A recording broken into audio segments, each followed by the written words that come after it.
kumagapang na Nino.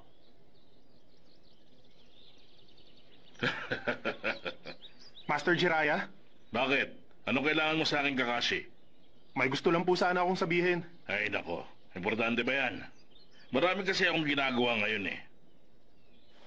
Ay, haya ka na naman, bata ka. Bakit ka ba ganyan kapag hindi ka napagbibigyan? Kahit gaano kahirap ang isang bagay, kung nagagawa mong palabasin na masyado kang depressed, magiging hindi komportable ang mga nakapaligid sa'yo. Pasensya na po sa abala.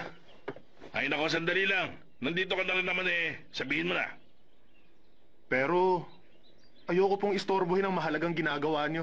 Ay, kung sa bagay naisip ko rin kasi na mas mahalaga ka naman kaysa rito. At saka kilala kita, Kakashi.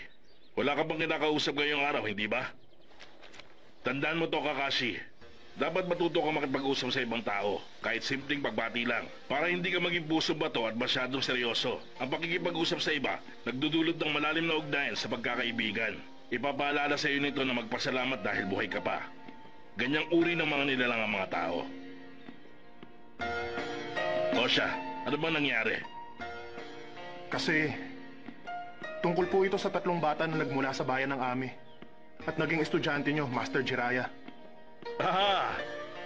Sina Yahiko, Nagato, at saka si Conan. Opo.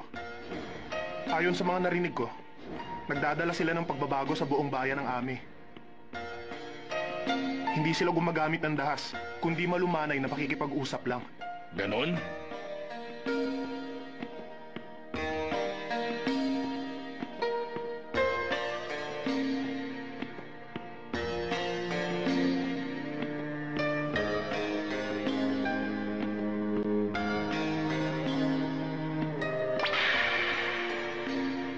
Seryoso ka? Silang 3? Ganun pala. Natuto na rin silang tumayo sa sarili nilang mga paa ngayon. Paano nyo po ba sila mailalarawan?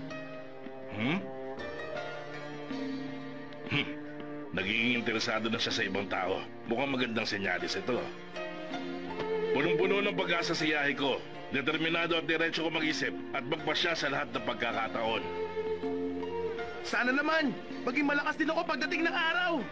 Pagkatapos, babaguhin ko ang kapalaran ng mundong ito. Si Conan naman, siya yung tipo ng babae na hindi nagpapakita ng emosyon. Pero napakaganda niya at napakaraming talento. Siguradong isa na siyang magandang dalaga ngayon. At si Nagato naman,